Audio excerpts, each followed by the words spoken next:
Welcome, ladies and gentlemen, to episode 10 of my commentary series. This is, of course, Austin speaking.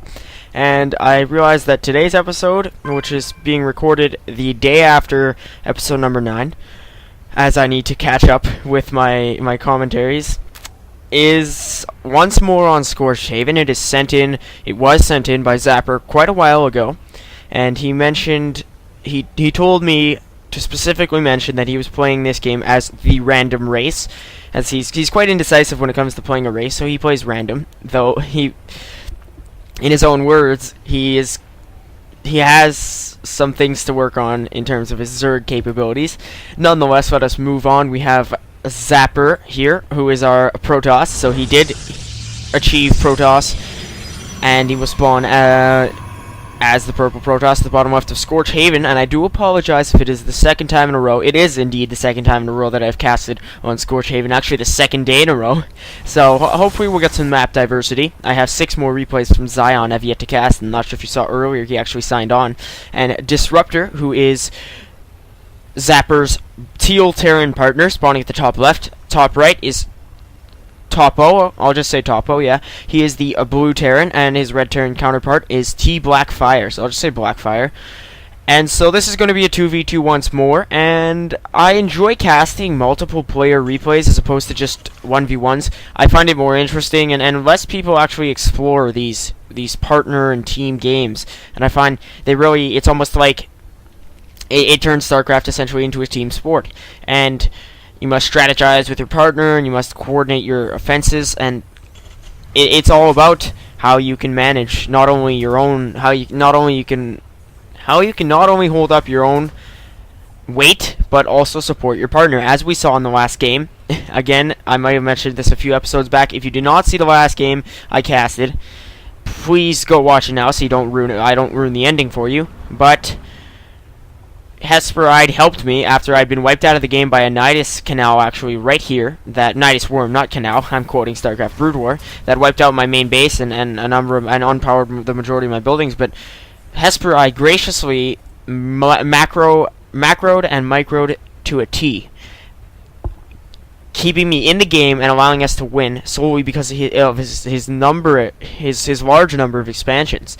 And so as we just observe our 4-player strategies here, we have Zapper with these 3 pylons and 2 gateways on the edge of the power grid, so a pretty questionable Protoss power situation. Now Blackfire has a barracks, traditional barracks wall, the second barracks, so we can probably expect some M&Ms in his near future. And Topo, meanwhile, has a lowered supply depot, and he's a little bit behind his partner in terms of tech. Well, at least barracks tech. He's finishing his wall now. And here is the tech lab and reactor. So tech lab, reactor, quite traditional. That is mostly the norm for Terrans these days. And actually, we have an early forge here for Zapper as opposed to Cybernetics core, with 2 zealots streaming out of his gateways. Meanwhile, his partner just building a quite odd wall, I will say. I'm not sure if there's actually a leak spot here. I do believe troops could pass through here, so quite a questionable wall with these 2 extra supply depots, which is another just cause for concern, as siege tanks or colossi could easily wipe out these supply depots and cut off supplies. And we have concussive shells here in production for Blackfire. I'll have to adjust the name. And a second barracks finally for Topo. So it's a similar strategy, and here's a 3rd barracks now for Blackfire. So similar strategies amongst our Terran players, and I realized that I actually casted a TTvTP quite a while back, and now this is a TTvTP, so quite a lot of Terran players. And even in the last game, I believe it was it was quite a mixed game. The last game, I believe it was PZVTP or something of the sort. And so here we just have this M&M mixed build, and I do often wonder, why do so many Terran players repeat this same strategy? I mean, your opponents will I often, as a Protoss player, predict my Terran opponents to just simply go for the M&M build. And I find the best of Terran players are those who diversify their strategy, or who have a smart transition from the initial 2-3 rack strategy. And if you just start off with this multiple barracks, I would have preferred for Blackfire to start off with the the two racks with the reactor and tech lab, and then move into factory starport play, as that is less predictable. I mean, now he has this sizable force who, along with Topo, he can push and put on a little bit of pressure on this actually quite minimal army of Zapper and Disruptors. I'm not even sure if they'll be able to hold, but afterwards you always have to be looking to the later portions of the game, and Blackfire just seems to be dedicating himself to this M&M build, which is in a way an all-in, as he's committing his resources and his tech to this one build.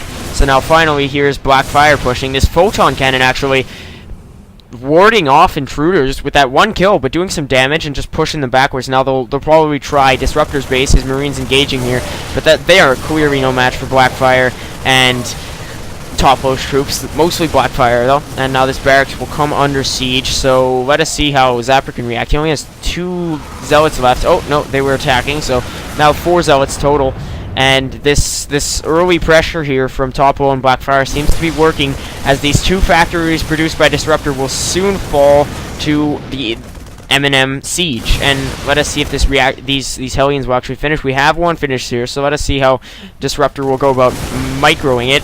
I don't imagine him doing too much with it, as 1 Hellion is not the greatest match for a ball of M&M. And here are those concussive shells truly coming into play, just knocking out those Zealots with ease, and we have 2 Stalkers here now in production, and no warp gate for Zapper, so he's finally researching it, but quite a late warp gate, 9 minutes in. If you watched the previous game, at 7:30, I already had my warp gate and a sizable force. Not to be arrogant, but for a Protoss player, early Zealot pressure is not always the most advisable strategy, especially when you're faced up against 2 Terran players who will likely go about the regular M&M build. And so let us just observe our production tab once more. We actually have 2 more photon cannons in production for Zapper, and it seems as though his partner has been wiped out. I do not see any SCVs left for him, so this is almost going to be a 2v1, but let us not doubt Zapper, as we have seen in that Legendary Edition, episode number 5, I believe. I cannot believe it was 5 episodes ago. Was quite exceptional, as Zapper's partner Zion left the game a little prematurely, and Zapper was forced to fend for himself, and astonishingly using 3-3 Thors, or I believe they were 3-3, no, 3-0, yes, they were 3-0, focus more on weapons. I did make that mistake actually repeatedly, and it was Zapper who in person corrected me.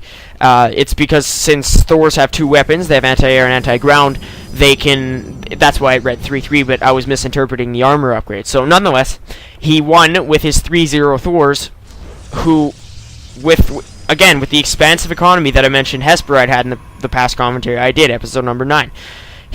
Zapper just had an expansive economy even after Zion left, and built so many Thors so consistently that his opponents who had lesser economies just could not keep up, and they lost to his Thor build. So ultimately, I do not doubt Zapper's abilities here in this now 2v1.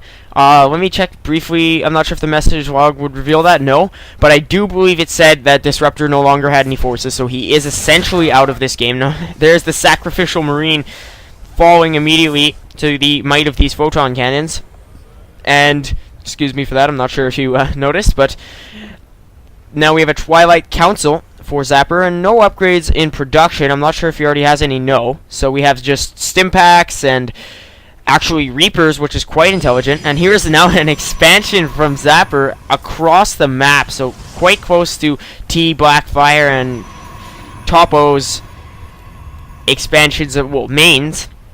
And so I actually failed to notice earlier this stray pylon built by Zapper with the photon cannon. So quite a risky move, definitely. As if your opponents have any air units scouting or just any general forces hoping to expand here, they will most probably be capable of just wiping out this expansion, which would prove very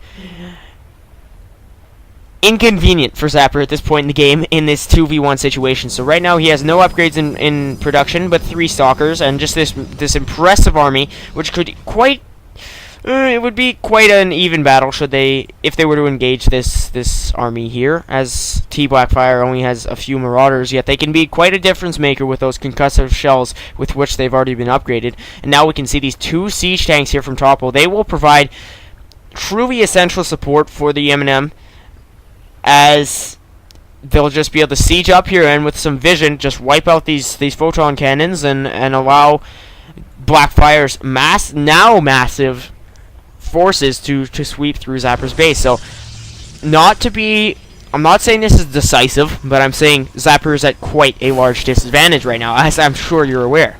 So as I said, I do not doubt his ability, and these siege tanks are actually in range of the photon cannon, but Zapper will have to go about quite radical strategy to conquer his opponent. So he has these 2 more gateways warping, which is already quite smart. He has a dark shrine here at the corner of his base, so I like the way Zapper is thinking. He's thinking radically, he is thinking outside of the box. He needs to do something different if he's to defeat his opponents. He has the expansion right under their noses, so that his natural will not be destroyed if they are to push and check in the general region. So already that's quite bright. They'll have to go searching throughout the map to actually find his expansion and not realize it's right next to their bases, and neither of them have yet to expand. So already Zapper has that economical advantage. Let us look at the minerals tab. He has 1,600 minerals and 600 gas, and not sure what was... Oh, here are Reapers actually. I'm not sure if they're spotting that Dark Shrine. Have they?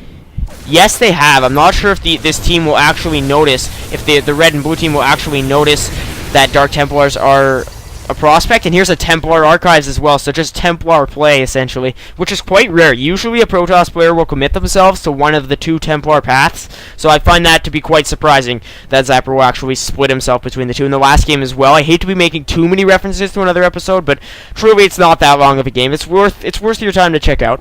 One of the Terran players on the opposing team, the Protoss player on the team against which I was playing, since I was actually participating in that past episode, he dedicated himself to the High Templar route against M&M, when I believe, personally, he should have gone Charge Lord Archon. And so I believe Zapper is going for that kind of a build, but with, I guess, this Templar Archives to support him. So as I said, he is thinking quite radically. I'm not sure how he'll be able to pull this off. And these Dark Templar were hit, and I do not believe that the Terran players actually have detection, but I suppose that the siege tank fire just hit them from splash damage, or do they have detection? I am quite uneducated on this. I do not believe that the Terran players have detection. There were no scans, so we just have Psionic Storm in research and combat shields for Topo, who is now moving in with an M&M, well, actually just an MRH&S build. I will not say that again, that was just a joke.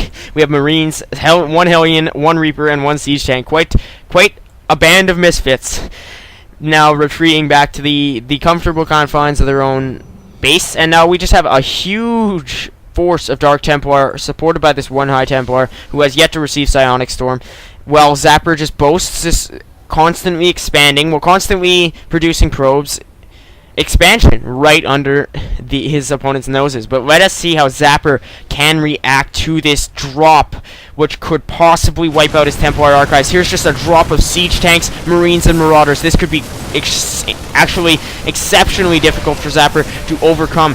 Can his Dark Templar eliminate the opposing forces? They have been scanned, but he just has so many of them. Blackfire's forces will fall, but his Templar Archives is rendered unpowered, and I believe he only has 1 High Templar, if any. I cannot find his High Templar. It was there moments ago. I suppose it was wiped out. I apologize for my lack of observation there.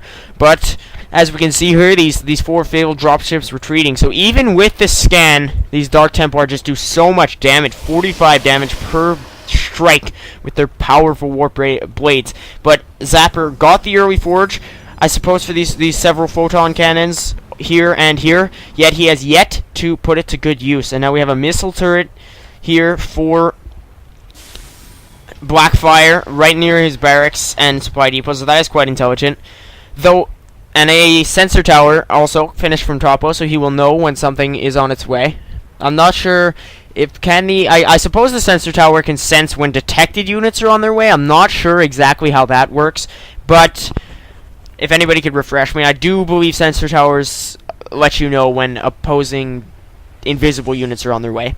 And so that is quite an intelligent combination from Topo and TTvTP. Yet I find they're not really putting to good use their 2v1 advantage.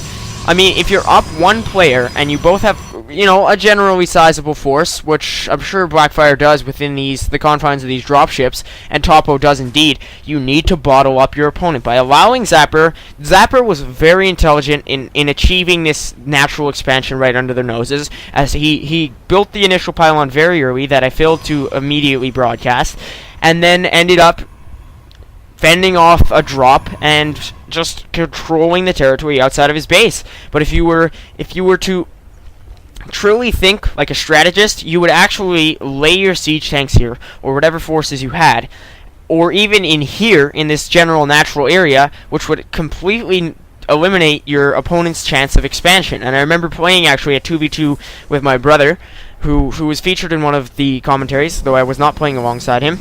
I believe that was episode number 4 or 3, and at one game we were playing completely separate from any of my commentaries. We were bottled up by our opponents, and that completely cut off our expansions, and we lost the game simply because they got more forces earlier and we weren't allowed to expand. We lost an initial engagement and we could not expand, and that cut us off entirely. And Zapper has not actually repowered this Templar Archives, and I believe it will fall to these M&M forces, no longer supported by any siege tanks. Yes, one siege tank, so it's actually just Marines, one Marauder, and Reapers.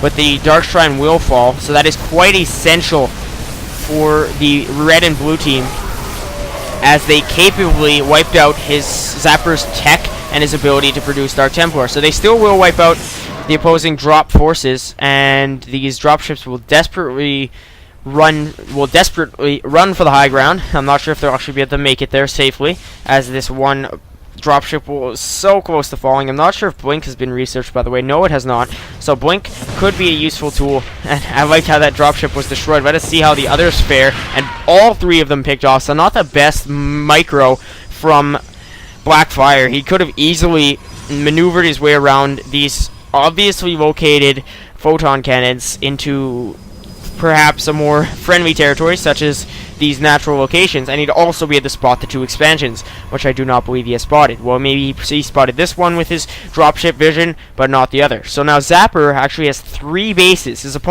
Only one of his opponents has an expansion, which truly limits their military production capability. So now we have a drop from Topo, and I find it truly astonishing that Zapper has lasted this long on his own, but I find, again, it is that intuitive strategic play. He's just maintaining an economy, with that hidden base, maintaining technology with his Templar Archives and Dark Shrine that he's recuperating right now, and just keeping on top of his opponents, who have not taken advantage of their numerical advantage. That double advantage there, advantageception, but truly, they have yet to upgrade. Well, one of them now, I believe that is Blackfire, has weapons up level 1, and now researching armor level 1, and Topo has weapons level 1, and I am not sure if it is him or his partner. No, he is researching armor level 1, not his partner.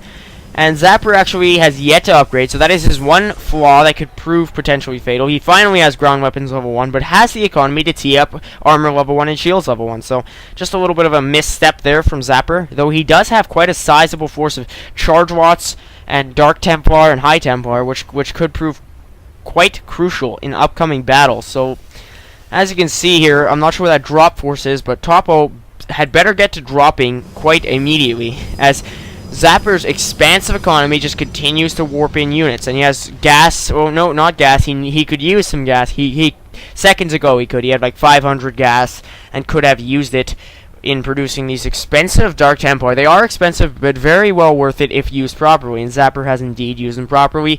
Even when scanned, they wiped out 2 drop forces. And now here's a robotics facility from Zapper. So he is ultimately exploring every angle of Protoss tech except for a Stargate, which I'm sure we will see at one point, seeing how spontaneously Zapper is building more tech. He has the Twilight Council, he has the robotics facility, cybernetics core forge, Templar Archives, and Dark Shrine. I believe apart from the robotics bay and the Stargate, that is almost every structure available to Protoss. And now we have Combat Shield finally in production from Blackfire, and a drop force from him, so perhaps a coordinated drop in the near future for the Terran team. But I actually believe that Zapper could hold off against a double drop. It would be very much so plausible. And we just have like this fleet of dropships now. Well, medevacs. I know I've said dropships a number of times, but ultimately medevacs mostly function as dropships in Terran harass play. I mean, you seldom see a battle actually reach the point of medevacs, unless you're talking pro. And so, in general, in 2v2, silver or bronze, it never actually reaches the point where medevacs are used for military purposes, just more for harass. So now we have this observer scouting around the map, and now a drop from Topo. So let us see how Zapper can handle this double drop. I'm not sure where Blackfire is going with his own, and I'm not sure. Oh, that must be Disruptor pinging the bottom right of the map, wherever he may lie. I'm not sure why he would do such, but now we just have this one stalker of Zappers now trying to pick off the one dropship, and awful micro. I believe, you know, Topo is not awful micro, but he just needs to watch. Be careful not to lose that dropship. He did not, so I apologize for that rather rude comment. It was not awful micro, but just Topo needed to pay more attention to his control of his dropships. Losing a dropship can prove quite expensive, as he just did there. So the majority of these forces dying or dropships dying. And now finally, Zapper's forces will just completely repel this strike. But as they are distracted, Blackfire hits. So all of a sudden, Zapper split. So even though Topo's, his micro did indeed fail in that strike, he was able to draw away Zapper's army. And these critical seconds it will take his army to travel over could make a massive difference in the game. Zapper's buildings quickly falling. This Twilight Council will surely soon fall, as now Zapper's army is engaged head-on. Not necessarily the best idea, as Blackfire does not have the means to eliminate his opponent's army. Yet these two siege tanks just devastating the opposing lines, picking off Dark Templar after Dark Templar. Finally they are overrun, but that was still a quite economical harass. It sucks that there are not the units. Oh, there's the units lost tab. So actually, Blackfire's lost the most units, Disruptor the least, of course. Zapper with the most resources and medium of units lost, but Topo with an excess of, well, not an excess of units lost, but I believe the majority of his units were lost in that last harass. So what went wrong in that harass? It was smart. It was a very smart idea. A coordinated drop. One player drops on one side and the other drops on the other. What failed was just the micro. You know, the medevac micro on Topo's part. He did not drop at the right time. He was kind of pushing back, allowing Zapper to destroy some of his medevacs before all the troops could land, and not moving it, you know, kind of cornering his troops at the bottom right here of this main, Disruptor's former main. So now Zapper is actually pushing, and I'm not sure this will succeed, as he has these 1-0 Protoss units against 1-0 Terran units, and I believe they will fall, coupled with that scan. The Dark Templar inflicting massive damage, 13 kills for that Dark Templar, 22 for that one, and 15 for this one. They have all fallen, save this stray Dark Templar, who now strikes at Topo's sensor tower.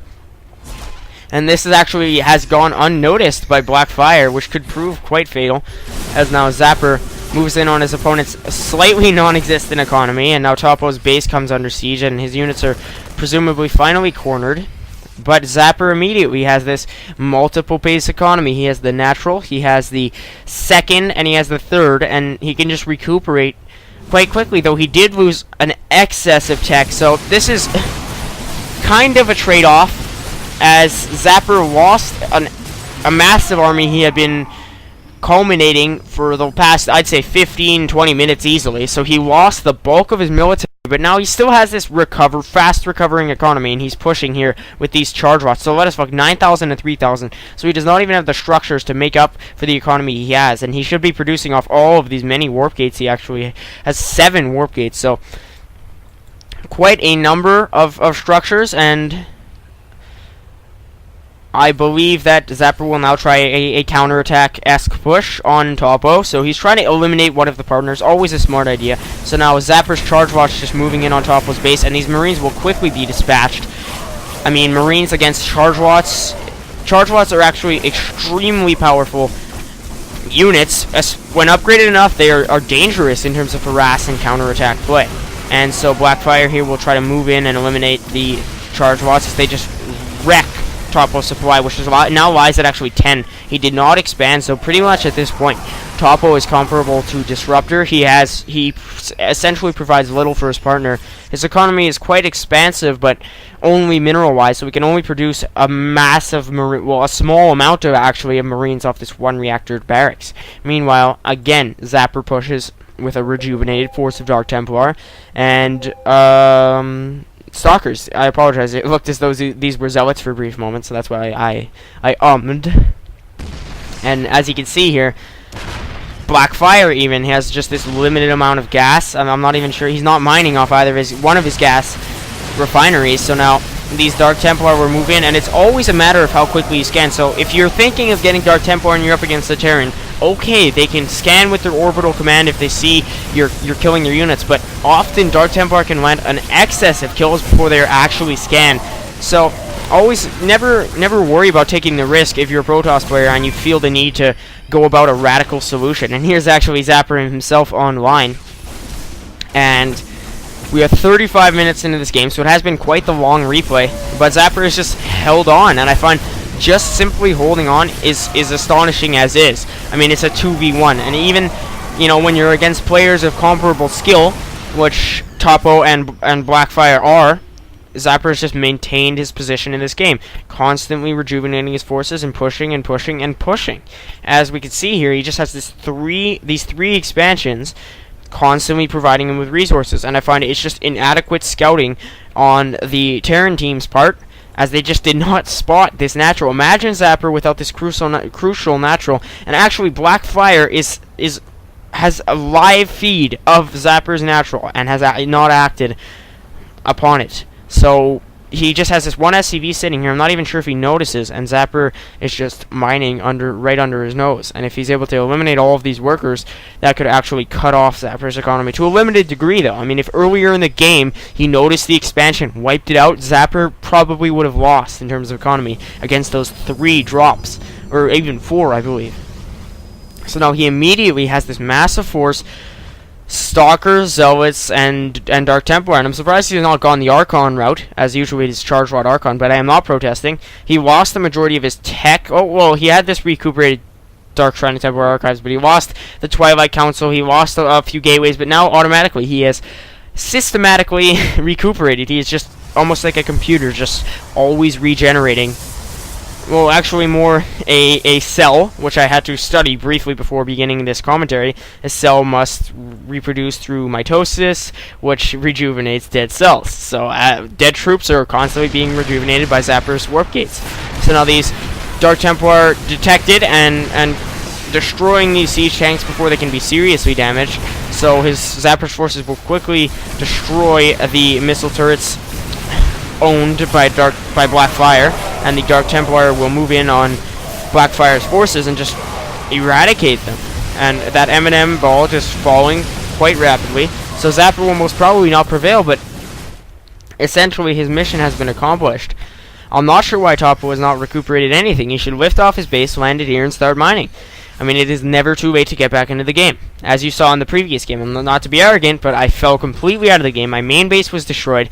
Hesperide thankfully repelled my Zerg opponent's Nidus Worm, and I was able to recuperate my economy. And though by the end of the game I could only produce 4 or 5 Stalkers for each of Hesperide's 4 or 5 pushes, it still helps. Any units you can provide when you're almost out of the game helps your partner.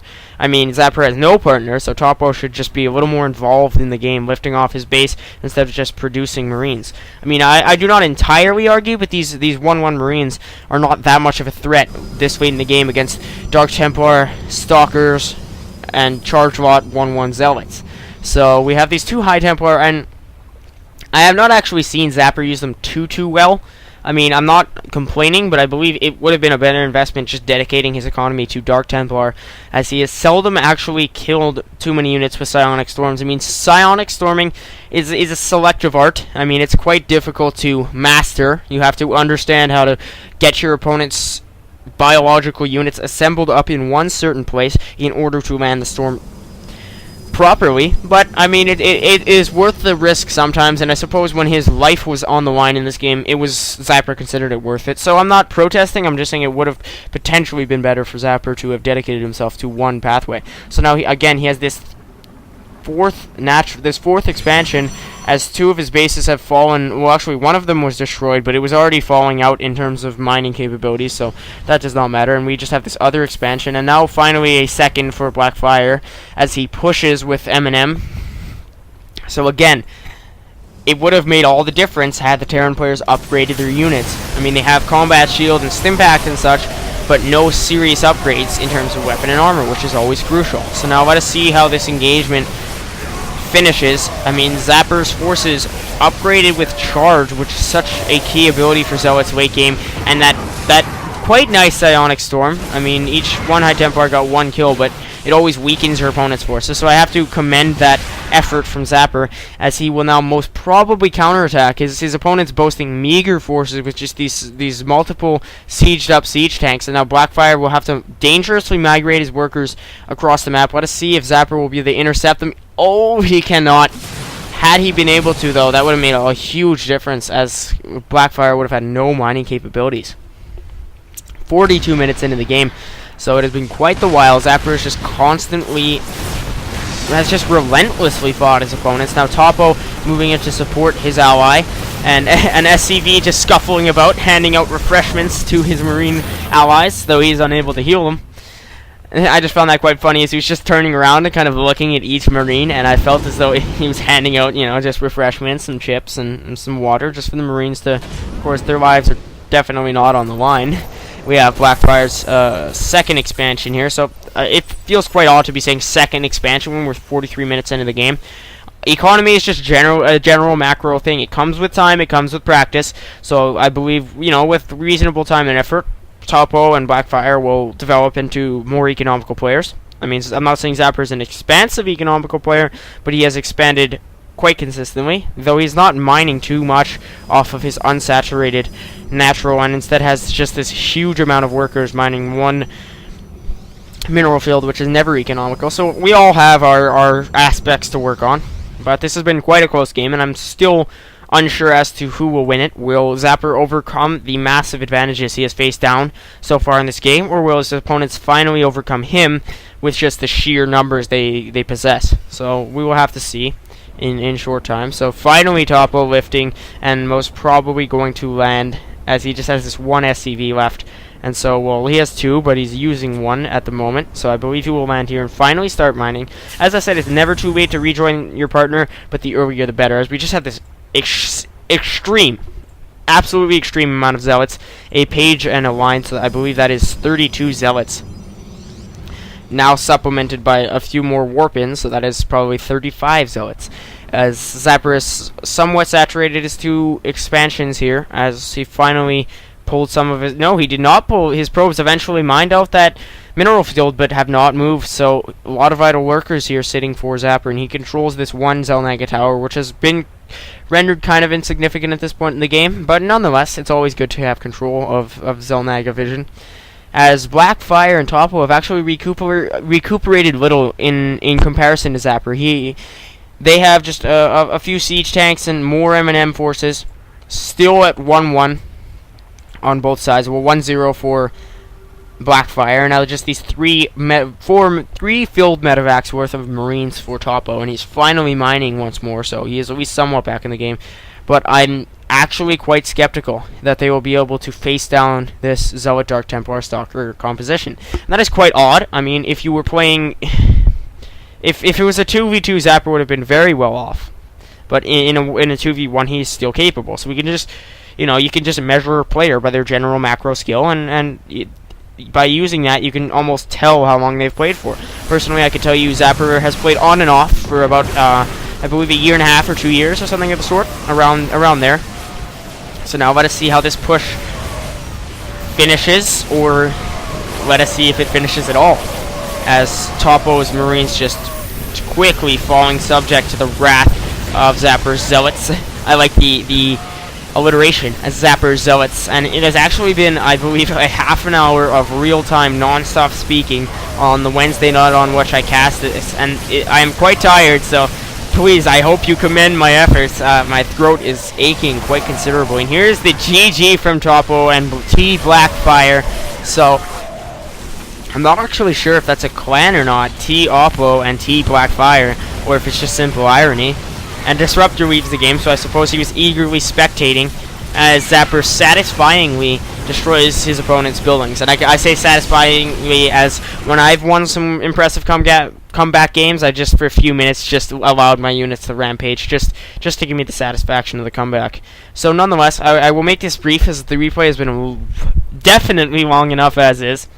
It was a good game, and Zapper was exceptional economically. He was able to come back from truly incredible odds and defeat his opponents who kind of slipped up in their economies late game. But nonetheless, I will let you go and see you in episode number 11. I hope you enjoyed today's casting. This is Austin signing off. See